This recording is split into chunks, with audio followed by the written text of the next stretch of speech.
શું કે રાજકોટવાળા મજામાં, પરંતુ જે લોકો મજામાં ન હોય ને જે હોસ્પિટલે આવે ને તો ત્યાં એની સારવાર કરે છે એક નર્સ, જેને આપણે મોટા ભાગે ઇગ્નોર કરીએ છીએ. પરંતુ આ વિડીયોના માધ્યમથી હું તમને બતાવીશ એક નર્સને કઈ કઈ તકલીફો પડે છે, એને કયું કયું સ્ટ્રગલ ફેસ કરવું પડે છે. બધું ઓલરાઉન્ડ નર્સનું હું તમને એક જ વિડીયોના માધ્યમથી બતાવીશ. તો વિડીયોમાં છેલ્લે સુધી બન્યા રહેજો. એઝ અ નર્સ તમારે કયો સ્ટ્રગલ ફેસ કરવો પડે છે? પેશન્ટ અમુક વખતે પોતાના લેંગ્વેજ બેરિયરથી એને પ્રોબ્લેમ થતો હોય, આપણે કઈ તે સમજી ના શકતા હોય, અને અમુક વખતે આઉટ ઓફ સિટીના જેમ કે ગુજરાત ન હોય એવા પેશન્ટ પણ અહીંયા આવે છે, તો એક લેંગ્વેજ બેરિયરનો પ્રોબ્લેમ થતો હોય છે. અમારે નર્સિસમાં મેજોરિટી ફિમેલ સ્ટાફ હોય છે, મેલ સ્ટાફ બી હોય જ છે. મોર્નિંગ શિફ્ટ, ઇવનિંગ શિફ્ટ અને નાઇટ શિફ્ટ એવી રીતના ડ્યુટી હોય છે, અને ફિમેલને નાઇટ શિફ્ટ કરવી અઘરી પડે છે, પણ અમારી બધી જ નર્સો દિલ જાનથી મહેનત કરીને નાઇટ શિફ્ટની ડ્યુટી તો તમારે ક્યારે એવું બન્યું છે કે માની લો કે તમારી 12 કલાકની જોબ હોય તો તમારે એ સમય કરતાં પણ વધારે અહીંયા રોકાઈને સારવાર કરવી હા, પડે? કોવિડની મહામારી વખતે નર્સિસ સ્ટાફની અછત હતી. એ વખતે અમે ઘણા બધા સ્ટાફે morning plus evening duty, extra hours duty, પછી કોઈ બી વખત એવું થાય કે પેશન્ટ વધી ગયા છે, જ્યારે મોરબીમાં આપણે પુલ તૂટ્યો તો એવી મહામારી થઈ હતી, પછી આપણે અહીંયા ટીઆરપી ગેમ ઝોનમાં કાંડ થયું હતું, તો અમે શિફ્ટ પૂરી કરીને ઘરે ગયા હોય તો બી અમને બોલાવીએ તો અમે ઓવરટાઈમમાં ગમે ત્યારે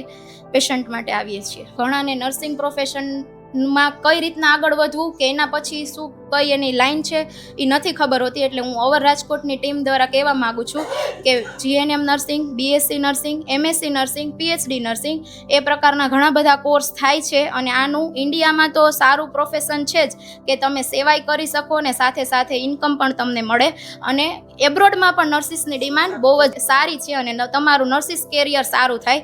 અને ઇન્ટરનેશનલ કાઉન્સિલ ઓફ નર્સિસ દ્વારા આ વખતે થીમ આપવામાં આવી છે કે our nurses our future, nurses empowered save life. એટલે આપણી નર્સ આપણું ફ્યુચર છે. નર્સિસના સશક્તિકરણથી જિંદગી બચી શકે છે. કોવિડની મહામારીમાં જ્યારે નર્સિંગની અછત હતી, પોતાની જાનની કિંમત કર્યા વગર વ્હાઇટ આર્મી તરીકે નર્સિસે અહીંયા ફરજ બજાવેલી છે, અને નર્સિસ કોઈ એક માણસની તમે જિંદગી બચાવો ને તો એ હીરો કહેવાય. નર્સિસ તો હજારો માણસોની જિંદગી બચાવે છે, એટલે એ સુપર હીરો છે, અને એ નર્સ જ કરી શકે છે. એટલે હું એવું જ કહેવા માગીશ કે નર્સિંગ પ્રોફેશનમાં તમને ઇન્કમ તો મળે જ છે, સાથે સાથે પણ તમે સેવા પણ કરી શકો છો. બીજા કોઈ પ્રોફેશનમાં સેવા ને મેવા સાથે નથી મળતા. વાહ, જોરદાર. અને એક એવું છે કે ગમે ત્યાં હોસ્પિટલમાં કંઈક પેશન્ટને કંઈક બચાવ્યા હોય અથવા તો એ કોઈ પણ કારણોસર ડેડ થઈ ગયા હોય તો એમાં વાંક ડૉક્ટરનો આવે, પણ તો એમાં ડૉક્ટર તરફથી તમારો કેવો રિસ્પોન્સ રહે નર્સને? ડૉક્ટર છે ને એ તમારી કન્ડિશન, સિમ્ટમ્સને એ જોઈને દવા પ્રિસ્ક્રાઇબ કરી શકે છે. નર્સનો રોલ પેશન્ટ ટુ પેશન્ટ એની સાથે કોમ્યુનિકેશન કરવાનું, એની એન્ઝાયટી રિડ્યુસ કરવાનું, ટ્રસ્ટ બોન્ડિંગ કરવાનું, અને એના પછી એની સાથે સાથે જ નર્સિસ કેર કરવાનું છે.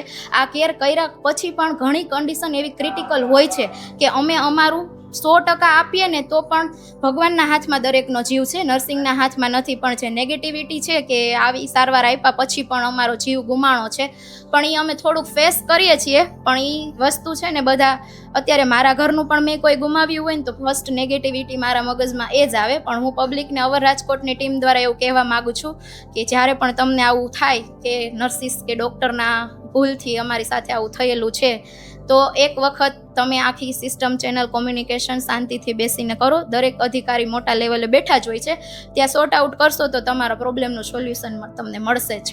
Doctor is the brain of the hospital, nurses as the heart of the hospital. કોમામાં ગયેલું પેશન્ટ છે ને એ જીવી શકશે, પણ હૃદય બંધ થયેલું જીવી નહીં શકે. તો મેલ સ્ટાફમાં તમારે શું શું તકલીફો પડે છે? મેલ સ્ટાફમાં તો ટૂંકમાં જે ફિમેલ જે કરે છે એ જ કામ અમારે બધાને સેમ ડ્યુટી જ હોય છે. સેમ ડ્યુટી જ હોય છે. અને એક્સ્ટ્રા જે કે ભાઈ જે અમુક કામ એવો હોય છે કે જે વીવીઆઈપી કોન્વે છે, તો એ જે મુખ્યમંત્રી વડાપ્રધાન આવતા હોય છે ત્યારે એ અમે દિવસ કે રાત જોયા વગરના એના કાફલામાં હોઈએ છીએ. વાહ, જોરદાર. બરોબર છે. એમાં અમારા મેલ નર્સ જ હોય છે, કારણ કે ફિમેલને રાતે જેવું અઘરું પડે. ફિમેલ અહીં 24 કલાક ડ્યુટી તો કરે છે. પહેલાંના પ્રોફેશનમાં એવું હતું કે ફિમેલ જ હતા, હવે મેલ નર્સની સંખ્યા વધવા માંડી છે. બરોબર છે. આપણે અહીંયા 150 થી 200 મેલ નર્સ છે આપણે સિવિલમાં. તો એનું કારણ શું કે ફિમેલની બદલે મેલ પણ આની અંદર હવે ઇન્ટરેસ્ટ થાય છે? પહેલાં એવું હતું કે નર્સિંગ એટલે કે ગર્લ્સ જ ઓનલી, એમ કે નર્સ કહેતા તો એમ જ કહેતા ભાઈ એમાં છોકરાઓ ન હોય, છોકરીઓ જ હોય. તો હવે કેમ છોકરા પણ આ પ્રોફેશનમાં આવવા માંડ્યા છે? હા, એમાં તો પહેલાં તો જે આપણે નર્સિંગ કાઉન્સિલમાં જે સીટો હોય છે એમાં 10:2 રેશિયો, એટલે 10 લેવાના હોય કેન્ડિડેટ, એમાંથી 2 જ મેલ લેવાના હોય, બાકી 8 ફિમેલ લેવાની હોય. એ રેશિયાના કારણે ઓછું હોય. પણ હવે સરકાર શ્રી એ આના માટે મંજૂરીઓ આપી છે, જેના લીધે નર્સિંગ કોલેજો વ્યાપક બની છે. તો એના લીધે મેલ નર્સનું ધીરે ધીરે આમાં આવવા માંડ્યા છે. તમે એઝ અ નર્સિંગમાં શું સ્ટડી કરેલું છે? મેં જીએનએમ નર્સિંગ કરેલું છે. જીએનએમ. હા. જી કોઈ માની લો કોઈ છોકરાઓને આ ફિલ્ડમાં આવવું હોય તો એને કઈ કઈ વસ્તુની જાળવણી રાખવી પડે છે? જો ગવર્મેન્ટ નર્સિંગ કોલેજમાં લેવું હોય તો સાયન્સ ફરજિયાત છે. બાકી પ્રાઇવેટ નર્સિંગ કોલેજમાં આર્ટ્સ કોમર્સવાળા છોકરીઓ આવી શકે છે, બરાબર છે. અને એ જે મેનેજમેન્ટ કોટા અથવા સરકારે જે નક્કી કરેલા ફી ધોરણ છે એ પ્રમાણે પૈસા ભરીને 3.5 વર્ષનો નર્સિંગ કોર્સ જીએનએમ થાય. 3.5 વર્ષનો જનરલ નર્સિંગ મિડવાઇફરી કહેવાય. પછી એનાથી આગળ છે બીએસસી નર્સિંગ, જે ગ્રેજ્યુએશન કોર્સ છે, 4 વર્ષનું હોય છે. તો એના પછી ઈ કેટલા સમય કરવાનું હોય બીએસસી નર્સિંગ? બીએસસી નર્સિંગ 4 વર્ષ હોય છે. આપણે રાજકોટ નર્સિંગ કોલેજમાં ગવર્મેન્ટમાં બીએસસી નર્સિંગ કોર્સ થાય છે. બાકી સેલ્ફ ફાઇનાન્સમાં કામદાર છે, આનંદ છે, એ બધી કોલેજો હોય એમાં પણ હવે ચાલુ થઈ ગયા છે. ઓકે, તો બીએસસી નર્સિંગ પછી કઈનો સ્ટેપ આવે નર્સિંગ માટે? બીએસસી નર્સિંગ પછી એમએસસી નર્સિંગ માસ્ટર ડિગ્રી જે કે ઓકે, એ અલગથી કરી શકો છો. એક સબ્જેક્ટ વાઇઝ કે ભાઈ એનાટોમી છે, કોમ્યુનિટી મેડિસિન છે, પછી એની ઉપર પીએચડી કરી શકો તમે, બરાબર. અને એમએસસી બીએસસી કરવું હોય તો અત્યારે અમે એઝ એ હોસ્પિટલમાં નોકરી કરીએ છીએ. એવી રીતે નર્સિંગ કોલેજમાં નર્સિંગ ટ્યુટર તરીકે, ઓકે, એટલે નર્સિંગના વિદ્યાર્થીઓને ભણાવવા માટે પ્રિન્સિપાલ માટે એના માટે એલિજિબલ છે. તમે કેટલા વર્ષો થયા નર્સિંગ? મારે આજે અહીંયા રાજકોટ સિવિલની અંદર 10 વર્ષ થયા. વાહ. તો કોરોના મહામારી સમય અહીંયા જ હશો? હા, ગુજરાતનું પહેલું કોરોના પોઝિટિવ પેશન્ટ મારી ડ્યુટીમાં આવ્યું હતું. આપણે જંગલેશ્વરમાંથી નદીમ કરીને તો હોય. હા. પછી પહેલા વેવ્સની અંદર અમે સેરી સેમ્પલિંગ જંગલેશ્વરની અંદર કરેલા છે. અને પછી તો બીજી વેવ્સમાં તમને ખબર જ હશે કે આખી આ સિવિલ હોસ્પિટલને આખી કોરોના હોસ્પિટલ કરી દીધી હતી. અને એ ગાળા દરમિયાન તો શું કહેવાય, એમ માનવામાં જ ન આવે એવી રીતે બધાએ કામ કર્યું છે. Morning duty, evening duty, night 12 કલાક છે. અને પીપી કિટ ફૂલ પરસેવો રેબજે ભાઈ.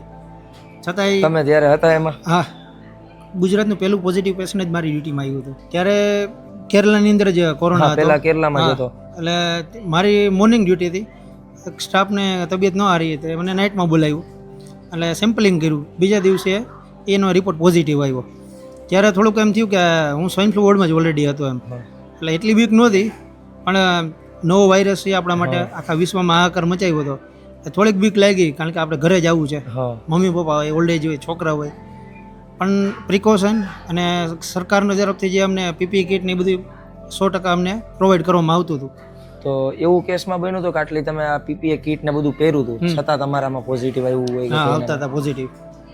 મોસ્ટ ઓફ જે ઘરેથી કન્ટામિનેટ થાય અથવા આજુબાજુમાં ડ્યુટી ટાઈમ સિવાયમાં તો આપણે માસ્ક ન પહેરી શકતા. ત્યારે એવું બની શકે કે ભાઈ વાયરસ તો બધી ફેલાણો હતો, તો પોઝિટિવ આવતા હતા. તેમ છતાં સ્ટાફ બધા ડ્યુટી કરતા હતા. મતલબ ઘણા એવા હતા કે જેને પોઝિટિવ હતું છતાં ડ્યુટી કરતા હતા? હા, કે ભાઈ નજરઅંદાજ કરી દઈએ કે ભાઈ 2-3 દિનની રજા લઈ લઈએ અથવા 1 વીકની રજા લઈ લઈએ બહુ સિવિયર કન્ડિશનમાં, પાછા એની જે ડ્યુટી ટાઈમમાં કેમ જોઈન થઈ જાય કે ભાઈ સ્ટાફની અછત છે તો આપણે ફરજ છે તે ફરજ બજાવવી જોઈએ. તો તમારા તરફથી તમે અંદાજિત કોરોના ટાઈમમાં કેટલા પેશન્ટને બચાવ્યા હશો કે એની સારવાર કરી હશે? એનો તો આંકડો જ મુશ્કેલ છે, કારણ કે હજારો પેશન્ટ આવ્યા છે. રાજકોટમાં સમરેશ કેન્સર અને રાજકોટ સિવિલ, એમાં બધાની ડ્યુટીમાં અલગ અલગ આવતા. જેમાં કોરોના આવ્યો, પછી એના પછી મ્યુકોરમાઇકોસિસ, ફૂગવાળો રોગ, એ પછી થયું. એમાં અમારા સ્ટાફે એટલું કામ કરેલું છે. ટૂંકમાં એપેડેમિક, પેન્ડેમિક અથવા કોઈ કુદરતી હોનારત આવે, બરાબર, તો એની અંદર અમારો સ્ટાફ આ જે TRB ગેમ ઝોનનું થયું ત્યારે આખી રાત અમે DNA સેમ્પલિંગમાં હતા. ડ્યુટી તો અમારી મોર્નિંગ હતી, પણ નાઇટમાં અમે આવી ગયા. કોઈ પણ માસ કેઝ્યુલિટી આવે અમને ફોન કરે મારા સાહેબ કે જરૂર છે સ્ટાફની, અમે બધા ડ્યુટીમાંથી ન હોય છતાંય ઘરેથી આવીને અમે સેવા આપીએ. તો આપણે ઘણા બધા અહીંયા પેશન્ટ છે, તો આપણે એની સાથે થોડી ઘણી વાતચીત કરીએ કે એમનો અહીંના નર્સ તરફથી કેવો રિસ્પોન્સ રહે છે, કેવું બિહેવિયર રહે છે. મજામાં? શું નામ છે તમારું? રાજેશભાઈ ચોકલિયા. તો રાજેશભાઈ, અહીંના આપણે પીડીયુમાં જે નર્સ છે એનો બિહેવિયર તમારા સામે કેવો રહે છે? બહુ સરસ રહે છે, કોઈ પણ પ્રકારની તકલીફ જ નથી અને જવાબ પણ બહુ સરસ રીતે આપે છે અને સ્ટાફમાં પણ બધી વ્યક્તિઓ બહુ સરસ છે. ઓકે, તો તમારે અહીંયા કોની સાથે તમે આવ્યા છો આજે? હું મારા 6 સન સાથે આવ્યો છું, છોકરા સાથે. એને બેડ સોર્સની બીમારી થઈ ગઈ હતી, એના માટે પૂરેપૂરો સ્ટાફ બહુ જ સપોર્ટ આપે છે, એમાં કોઈ પ્રશ્ન જેવું એટલે તમે કેટલા દિવસથી અહીંયા છો? મારે કરીબન 1.5 મહિના જેવું થયું. 1.5 મહિના થઈ ગયા છે અને બહુ સારું મને રિઝલ્ટ મળે છે. મતલબ એના તરફથી બધો રિસ્પોન્સ વ્યવસ્થિત તમને મળે સિવાય છે. કે અમારો તો ઠીક છે પણ અમે જોતા હોઈએ છીએ કે ગમે ત્યારે બીજા કોઈ પણને તકલીફ પડી તો તરત જ હાજર હોય છે, કોઈ પણ પ્રકારનો પ્રોબ્લેમ હોતો નથી. પછી તમારે કંઈ કામકાજ પડ્યું હોય ને તમે બહાર ગયા હોય હા. અને અહીંયા તમે એવું બન્યું છે એટલા દોઢ કદાચ મહિનામાં એવું કેસ? બની શકે કે ક્યારેક હું ન હોય, જો કે મારા છોકરાને તો એવી બધી બહુ હાર્ડ તકલીફ નથી, પણ તોય છતાં કોઈ પણને પડી હોય છે તકલીફ તો પછી લોકો તરત અમે કોઈ કોઈના વાલી ના ઘરના હોય તો patient ન હોય. વાલી ન હોય તો પણ એ લોકો મદદ કરીને કામ પૂરું કરી દે છે. હા, તમે કોની સાથે અહીંયા આવેલા છો અત્યારે? મારા છોકરા સાથે એમને શું પ્રોબ્લેમ છે? હાઇપર સ્પીડી ઓકે, અને કેટલાક સમય થયા છે એમને એને જન્મથી છે. જન્મથી છે? તો હવે અહીંયા તમે અટાણે કેટલા સમયથી અમને અહીંયા દાખલ કરેલા છે? આજ 12 દિવસ થયા અને અમે આની પહેલાં પણ 3 ઓપરેશન કરાવી ગયા ઓકે, અહીંયા આ જ જગ્યાએ. આ જ જગ્યાએ. તો અહીંથી તમને કેવો રિસ્પોન્સ મળ્યો છે અહીંના જે નર્સિંગ સ્ટાફ તરફથી? નહીં, બધું સારો response મળ્યો. ક્યારેક એવું બન્યું છે કે તમે કોઈ હાજર ન હોય અને ક્યાંક ગયા હોય આડાવડા અને ત્યારે કંઈ તકલીફ પડી હોય, કંઈ વસ્તુ જોતી હોય તો એ બધી વસ્તુ પુરવાર પડી રહી છે કે પછી નથી વ્યવસ્થિત? હા, બધી પુરવાર પડી. તો અહીંના નર્સિંગ સ્ટાફ તરફથી તમારી સામે બિહેવિયર કેવો રહી છે? નર્સિંગ સ્ટાફનો બહુ સરસ બિહેવિયર છે. રાત દિવસ એ લોકો જાગૃત હોય છે, બહુ સેવા કરે. આપણે કેવું નથી પડતું, સમયે સમયે દવાઈ એ લોકો પ્રોવાઈડ કરે, એ બાટલા ઇન્જેક્શન એ આપણને ન ખબર હોય પણ એ લોકોને સમય ખબર હોય કે આને બાટલો ચડાવવાનો છે, આને દવા દેવાની છે. બહુ બિહેવિયર સારો છે. નર્સિંગ સ્ટાફ મને બહુ અનુકૂળ આવ્યો. તમે કેટલા દિવસથી અહીંયા હોસ્પિટલ? અમે 21 તારીખના છે. તો એટલા દિવસમાં ક્યારે એવું બન્યું કે તમે જે પેશન્ટ સાથે આવ્યા છો એ તમે હાજર નથી, એમને કઈ જરૂર પડી છે? હા, તો એ લોકો કાંઈ જરૂર નહીં, મૂકીને વહી જાય, જમવાનું લેવા વહી જાય, નીચે કાંઈ પણ વસ્તુ લેવા વહી જાય, એ લોકો સાચવી લે, આપણે કાંઈ જરૂર નથી પડતી. વાહ, જોરદાર. હા, બહુ બાકી સરસ. કઈ બીજો કઈ પ્રોબ્લેમ પડે? ના. નાઇટ શિફ્ટ હોય જ્યારે તો નાઇટમાં આખી રાત જાગતા હોય એ લોકો, સુતા નથી હોતા. એકાદ બે તો એવી રીતે રાઉન્ડમાં લગાવે, ઘરે આ બાટલો આ ચેક કરવા આવે, ખાટલે આવે. એ લોકો આમ સુતા તો નથી, જેમ વારાફરતી વારા જેની શિફ્ટ હોય ને, બહુ સરસ કામગીરી છે એની. ડ્રેસિંગ સરસ કરે છે, ત્યાંથી પછી ડોક્ટરો બહુ મસ્ત છે અને આમ ખાટલે આવીને ડ્રેસિંગ કરી જાય છે એમ. એટલે કઈ તમારે તકલીફ પડતી કઈ નથી? તકલીફ અમને ઘર એમ થઈ ગયું કે હવે તમારું ઘર થઈ ગયું છે અહીંયા. વાહ, જોરદાર.